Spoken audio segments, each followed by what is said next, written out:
বর্তমান পরিস্থিতি অব্যাহত থাকলে নারায়ণগঞ্জে একটি রোল মডেলের সিটি নির্বাচন হবে বলে আশা প্রকাশ করেছেন প্রধান নির্বাচন কমিশনার কাজী রকিবউদ্দিন আহমদ। নির্বাচন উপলক্ষে সকালে নারায়ণগঞ্জের প্রার্থীদের সাথে মতবিনিময় সভায় তিনি কথা বলেন।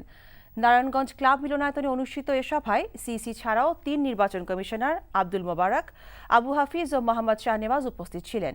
এছাড়া সকল মেয়র প্রার্থী, সংরক্ষিত ও সাধারণ আসনের কাউন্সিলর প্রার্থীরাও যোগ দেন। এতে প্রত্যেকেই তাদের বক্তব্যে ভোটারদের নির্বিঘ্নে ভোটদানের পরিবেশ সৃষ্টির আহ্বান জানান। এ সময় আইনশৃঙ্খলা বাহিনীকে উদ্দেশ্য করে সিইসি বলেন, নির্বাচনের পরিবেশ সুষ্ঠু রাখতে যা করা প্রয়োজন তাই করা হবে।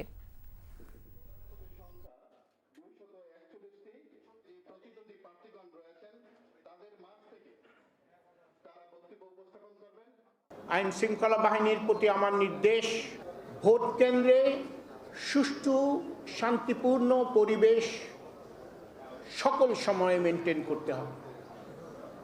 শুধু ভোটের দিন নয়, তার আগের দিন থেকে আমার মালপত্র ভোট কেন্দ্রে পৌঁছানোর পর থেকে সারা রাত্রি পাহারা দিতে হবে।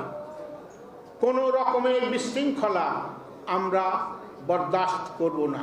যে নির্বাচন আপনারা 2011-তে উপস্থাপন করেছিলেন, সারা বাংলাদেশে সেটা আলোচিত হয়েছিল, প্রশংসিত হয়েছিল। আমি জিতেছিলাম বলে তাই নয়, কিন্তু একদম নিরপেক্ষ নির্বাচন হয়েছিল। নারায়ণগঞ্জের মানুষ ভোট দিতে পেরেছিল। যে আপনারা এমন সুন্দর একটি নির্বাচন উপহার দেন যাতে এখানে সরকার কোনো বিতর্কিত না হয়, কারণ এই নির্বাচন সরকার পরিবর্তনের কোনো নির্বাচন নয়, এটা স্থানীয় সরকার নির্বাচন।